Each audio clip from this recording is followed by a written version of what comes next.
अस्सलाम वालेकुम। कैसे हैं सब लोग? खैरियत से हैं? जी, आज का टॉपिक बड़ा ज़बरदस्त है और उसको स्टार्ट करते हैं टाइम ज़ाया करने से पहले। तो चैनल को लाइक कीजिएगा, सब्सक्राइब कीजिएगा, फॉलो कीजिएगा, कमेंट कीजिएगा। तो स्टार्ट करते हैं। बिस्मिल्लाहिर्रहमानिर्रहीम। आज का जो हमारा टॉपिक है वो है पेन के रिगार्डिंग। तो उसके रिलेटेड पेन को उसमें जो चीज़ें आती हैं उसको मसल्स हैं, बोन्स हैं, इनको समझने के लिए सबसे पहले मैं कुछ इसके कंटेंट्स हैं वो आपसे शेयर करना चाहूँगा। बेसिकली आज हम इसको डिस्कस करेंगे। एक मॉलिक्यूल है एसिक्लोफेनिक, जो कि मार्केट्स में डिफरेंट नाम से अवेलेबल है, जो कि पेन के लिए यूज़ किया जाता है। तो उसको हम डिस्कस करेंगे, लेकिन उससे पहले मैं इसमें कुछ ऐड करना चाहूँगा कि इसके रिलेटेड कुछ ऐसे कंटेंट्स हैं जो उसको समझना ज़रूरी है। अगर वो उसको समझ जाएंगे तो आपको ये चीज़ें आसान हो जाएंगी कि एसिक्लोफेनिक जो पेन किलर है वो कैसे काम करती है और किस जगह पे काम करती है और किन ऑर्गन्स के ऊपर, किस स्ट्रक्चर के ऊपर जाके ये अपना रोल प्ले करती है। तो स्टार्ट करते हैं अपने इस टॉपिक को। तो कंटेंट ऑफ सेशन में कुछ इसके पॉइंट्स हैं वो मैं आपसे शेयर करूँगा। सारे पॉइंट्स तो आपसे डिस्कस नहीं कर सकता। सबसे पहले मसल स्केलेटन सिस्टम्स हैं, इसका जो मेन पॉइंट है। सेकंड नंबर पे फिर हम डिस्कस करेंगे जॉइंट्स, टाइप, पार्ट्स और उसके जो फंक्शंस हैं बॉडी के। और थर्ड पर हम इसको जो डिस्कस करेंगे वो उसकी इन्फॉर्मेशन है, डेफिनेशंस हैं, प्रोसेस है, इसकी इम्पोर्टेंस क्या है। और चौथे नंबर पे मेडिएटर्स हैं इन्फ्लेमेशन के, ये इन्फ्लेमेशन कैसे आती है। और नंबर 5 पे पेन, उसकी टाइप्स क्या है, उसको पैथोलॉजी फिजियोलॉजी क्या है। और छठे नंबर पे पैरेक्सिया क्या है, डेफिनेशन, फंक्शन और पैथोफिजियोलॉजी क्या है। और सातवें नंबर पर प्रोस्टाग्लैंडिन्स एंड अदर साइटोकाइंस।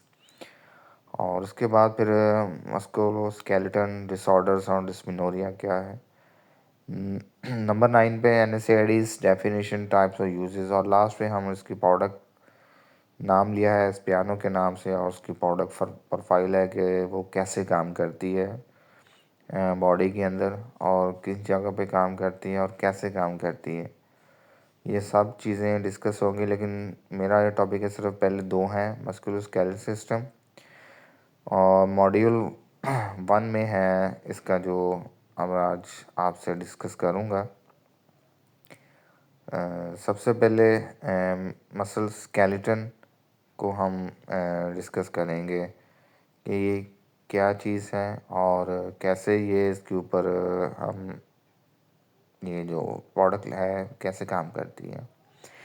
तो मस्कुलोस्केलेटल सिस्टम जो कि एक डील करता है मूवमेंट ऑफ ऑर्गन्स को, लोकोमोशंस को, एंटायर बॉडी की, ह्यूमन बॉडी को, जितने भी हमारे ऑर्गन्स हैं हम मूव करते हैं, जो भी चीज़ें हैं उस चीज़ों को डील करता है मस्कुलोस्केलेटल सिस्टम।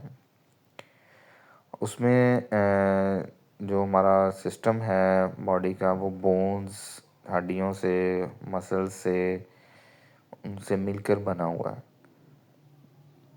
जो एंटायर बॉडी है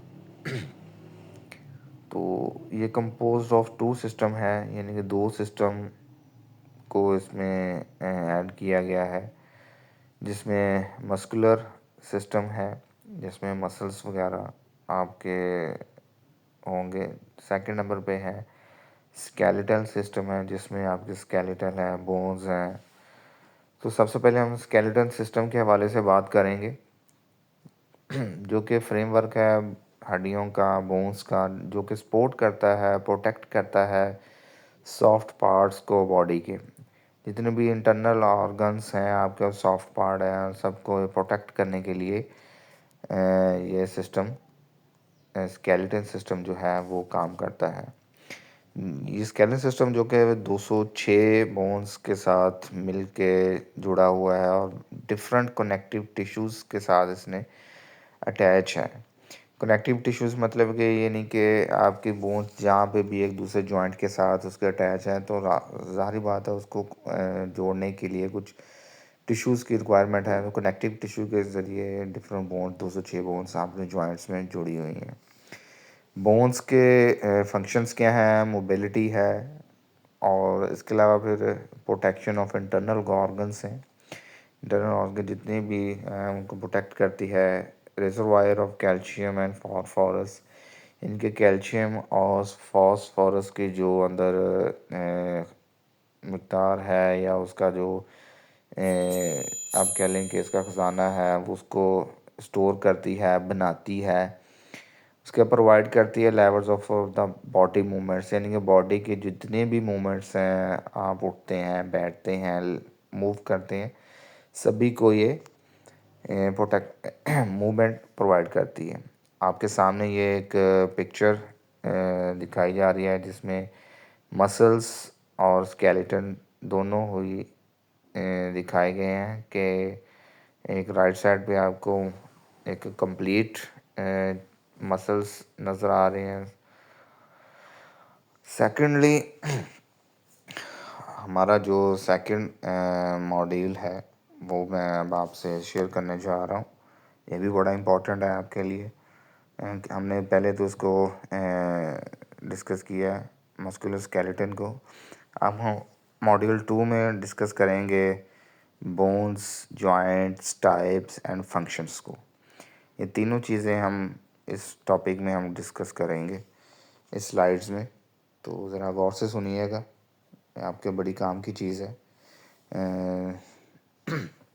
जॉइंट्स, स्केलेटल सिस्टम। जॉइंट्स क्या है ये हम आपसे शेयर करूँगा मैं। The area where two bones are attached for the purpose of permitting body parts to move, यानी कि जहाँ पे दोनों जगह जाके अटैच होती हैं बोन्स, वो एक जॉइंट बनता है, चाहे वो नी का है, हिप का है, एल्बो का है। इसके अलावा टाइप्स ऑफ जॉइंट्स क्या हैं? डिफरेंट टाइप्स हैं इनमें। इसमें साइनोवियल जॉइंट्स हैं जो मूवेबल हैं, मूव करते हैं, जैसे नी है, शोल्डर है, एल्बो है, एट्रस है, और भी बॉडी के पार्ट्स हैं। इसके अलावा कार्टिलेजिनियस वो हैं जिनकी मूवमेंट कम है, लिमिटेड मूवमेंट है। वर्टिब्रल कॉलम है, यानी कि आप कमर थोड़ी सी झुका सकते हैं लेकिन कंप्लीट नहीं।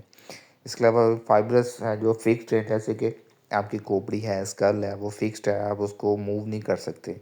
गर्दन ऐसे इधर उधर कर लेते हैं लेकिन सर की जो हड्डी है वो मूव नहीं करती। ये आपके सामने एक तस्वीर दिखाई गई है जिसमें ये कम्प्लीटली थोड़ा सा वाज़ह किया गया है कि जॉइंट्स क्या है। और जो मैंने पिछली स्लाइड में डिस्कस किया था, फिक्स कार्टिलेजिनियस सैनोवियल जॉइंट्स क्या हैं जो इनकी मूवमेंट्स कम है। इसको मज़ीद ब्रीफ करने के लिए एक और पिक्चर आपके सामने है, आप देख सकते हैं कि तीनों चीज़ों को ज़रा प्रॉपरली ब्रीफ किया गया है ताकि समझने में और देखने में आसानी पेश आए कि ये सिस्टम कैसे काम करता है, जॉइंट्स क्या है, और हमारी जो बॉडी है उसको कैसे वर्कआउट करती है। तो इसमें जो है आप देख सकते हैं उसको वो हाईलाइट किया गया है। ये फाइब्रस जॉइंट है जो कि फिक्स्ड होते हैं, ये मूव नहीं कर पाते हैं। इसलिए कार्टिलेजिनस जॉइंट है जो कि आपके डिस्क बैकबोन के अंदर है, मूवमेंट है लेकिन बहुत कम है। इसके अलावा सिनोवियल जॉइंट हैं जो कि प्रॉपरली ऊपर नीचे यानी कि आप प्रॉपरली नी को आगे पीछे कर सकते हैं, एल्बो को आगे पीछे कर सकते हैं। इसके बाद बात करेंगे सनोवियल जॉइंट्स की। सनोवियल जॉइंट क्या है? Joints are the most common joints within a human body, यानी कि वेरी कॉमन है, ह्यूमन बॉडी के अंदर ये पाया जाता है। इसका सनोवियल जॉइंट्स कहा जाता है। सनोवियल जॉइंट्स में इसकी जो मूवमेंट है वो हाईली मूवेबल होगी एंड ऑल हैव, यानी कि प्रॉपरली आप इसको काम कर सकते हैं। Synovial capsule surrounding the tyre joint, एक सिनोवियल कैप्सूल बना हुआ है जो कि आपके जो जॉइंट्स हैं उसके सराउंडिंग पे ये लगा होता है। नेचुरली तौर पे आपको मूवमेंट करने में, आपके हड्डियों को प्रोटेक्शन देने में काफ़ी आसानी पेश आती है इसमें। Synovial membrane which secret synovial fluid, जो कि सिनोवियल मेम्ब्रेन है जो कि एक लिक्विड सीक्रेट लुब्रिकेशन लिक्विड देती है जो कि मूवमेंट करने में आसानी पेश आती है। इसके अलावा कार्टिलेज आते हैं known as a hyaline cartilage. आप इस तस्वीर में देख सकते हैं कि सिनोवियल जॉइंट्स को प्रॉपरली तरीके से यानी कि बोन को दरमियान में काट के आपको दिखाया गया जा रहा है कि बोन्स क्या है, उसके ब्लड नर्व्स क्या हैं, जॉइंट कैप्सूल क्या है, उसके अंदर सिनोवियल फ्लूइड है, सिनोवियल मेम्ब्रेन है। तो ये चीज़ें आपके लिए हैं तो समझने के लिए। इसके अलावा फिर कार्टिलेज की बात करते हैं। कार्टिलेज क्या है, कैसे काम करता है और उसकी खसूसियात क्या है। ये कार्टिलेज जो कि एक स्मूथ इलास्टिक टिश्यू होता है कि जो कि आपकी बिग और स्मॉल बोन्स दोनों में ही पाया जाता है, लेकिन बिग के अंदर के कुशन का काम करता है, रबड़ का काम करता है, जॉइंट्स को आपस में रगड़ने से सेफ करता है, प्रोटेक्शन प्रोवाइड करता है, स्पेशली बड़ी जॉइंट्स में, मूवेबल जॉइंट्स में। लेकिन इसके अलावा ये रिब के यानी कि आपकी पसलियों में, नोज़ की हड्डी में आप पकड़ के ऐसे ऊपर लेफ़्ट साइड पे कर सकते हैं, कान में, और ब्रोंकियल ट्यूब यानी कि सांस की जो नाली है वो बड़ी मूवेबल होती है, यानी कि थोड़ी सी उसको वहाँ पे भी एक कार्टिलेज वहाँ पे मौजूद होता है। allow sharing and compressive forces to be distributed uniformly across the joint. इसके made of cartilage cells known as chondrocyte, यानी कि कार्टिलेज के जिस सेल से बनते हैं उनको हम कॉन्ड्रोसाइट्स कहते हैं। जो एक्टिव कंपोनेंट है कार्टिलेज का वो प्रोटियोग्लाइकन और कोलेजन से मिल के बनता है कॉन्ड्रोसाइट्स, यानी कि प्रोटियोग्लाइकन और कोलेजन प्रोटीन्स हैं जिनसे मिलके कॉन्ड्रोसाइट्स बनता है।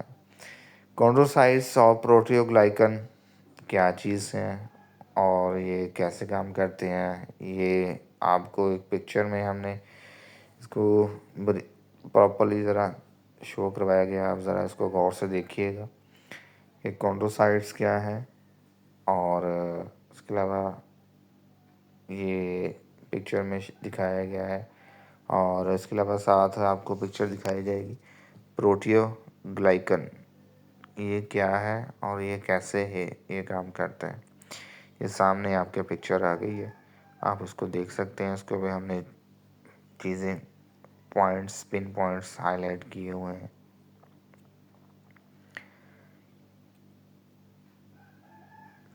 ये देखिए, अब उसको हाईलाइट करेंगे प्रोटियोग्लाइकन को कि कहाँ कहाँ ये मौजूद हैं।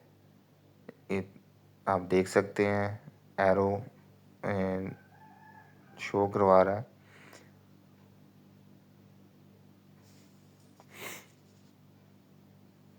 ये चीज़ें आपको समझाने के लिए हैं ताकि आप प्रॉपरली इसको ब्रीफ कर समझ सकें और इसको अपनी जो चीज़ें हैं उसको डिस्कस कर सकें। इसके अलावा मैट्रिक्स मेटालोप्रोटीनेज एमएमपीज के आती हैं। ये जिंक कंटेनिंग एंजाइम्स होते हैं, 24 मेंबर्स हैं इसके। ये मुख्तलिफ काम करते हैं, एक फैमिली है जो कि अच्छे काम भी करती है और बुरे काम भी करती हैं। लेकिन हमने यहाँ जिसको जो डिस्कस कर रहे हैं, ज़ाहिर बात है वो एक मैं पेन की बात कर रहे हैं उसके, तो हम इसको बात करेंगे इसके इनके ये कैसे, इसके जो साइड इफ़ेक्ट्स हैं वो कैसे आते हैं और ये कैसे काम करती है। इसमें रिस्पॉन्सिबल है टिश्यू रिमोल्डिंग, टिश्यू बनाने में, डिग्रेडेशन एक्स्ट्रा सेलुलर मैट्रिक्स में। इसमें कोलेजन है, प्रोटीन्स बनाती हैं, इलास्टिन्स हैं, जेलेटिन है, प्रोटोग्लाइकन है जो लास्ट स्लाइड्स पे हमने पढ़े हैं, जिसमें इसके अलावा MMP1 एंड MMP2 जो कि कॉन्ड्रो डिस्ट्रक्शंस में काम आते हैं। ये लाजमी इसको ज़रा दोबारा सुनिएगा कि MPMP1 MMP2 जो कि कंट्रोल डिस्ट्रक्शंस में काम आते हैं। लास्ट टाइम में हमने कंट्रोल साइट्स पढ़ा है, ये उसकी डिस्ट्रक्शंस में, उसको ख़त्म करने में, उसको तोड़ने में, उसको ख़राब करने में काम आते हैं। MMP has excreted a variety of connective tissues and pro-inflammatory cells including, यानी कि ये एक्सक्रीट किया जाते हैं कनेक्टिव टिश्यूज़ के साथ, जो कि उससे पिछली स्लाइड्स में मैंने आपको बताया था कि बोन्स और जॉइंट्स को जो कनेक्टिव टिश्यू के साथ उसको अटैच किया जाता है। तो यहाँ पे फिर फाइब्रोब्लास्ट है, ऑस्टियोब्लास्ट है, एंडोथेलियल सेल्स हैं, जो कि प्रो इन्फ्लेमेटरी सेल्स में इसको इंक्लूडिंग किया जाता है। इसके अलावा फिर टिश्यू इनहिबिटर ऑफ मेटालोप्रोटीनेज, यानी कि इनको ख़त्म करने के लिए भी एक ज़ाहिर बात है चीज़ मौजूद होनी चाहिए। नहीं ये तो फिर प्रॉपरली ही आपको बॉडी को और आपकी जो जिस्म के अंदर जो भी अच्छे काम हो रहे हैं उनको ख़त्म कर दी जाएगी, लेकिन इसको ख़त्म करने के लिए भी एक टिश्यू इनहिबिटर मौजूद है जो कि इसको ख़त्म करके और काउंटर प्रोडक्शन करता है। Endogenous compounds excreted by tissues can inhibit the action of matrix metalloproteinase, यानी कि ये इसकी मेटालोप्रोटीनेज की प्रोडक्शन को ख़त्म करता है, जिसको पहचाने जाते हैं TIMPS के। ऊपर उसके जो प्रॉपर नाम है टिश्यू इनहिबिटर ऑफ मेटालोप्रोटीनेज है, नीचे उसको शॉर्ट फॉर्म में लिख दिया गया है। ये फैमिली कॉम्प्रोमाइज़ है, 4 मेंबर हैं के TIMPs के जो ये काम करते हैं। इसमें TIMP1 है, TIMP2 है और TIMP3 और TIMP4 हैं। ये 4 मेंबर्स हैं फैमिलीज़ के जो ये काम करते हैं। अब MMPs एंड TIMPs, ये आपको एक चार्ट आपके सामने आ जाएगा, डिफरेंट फैमिलीज़ हैं और ये उनमें जो MP1 और MMP2 हैं वो जो कॉन्ट्रोडक्शंस में काम करते हैं। फिर उसको हिबिट करने के लिए GMPs एक डिफरेंट फैमिली है जो इसको ख़त्म करके आपको प्रोटेक्शन प्रोवाइड करती है। ये प्रॉपरली इसको हमने थोड़ा सा बाइफरकेट कर दिया है ताकि समझने में आसानी हो जाए ये कैसे कैसे हैं और कैसे काम करते हैं।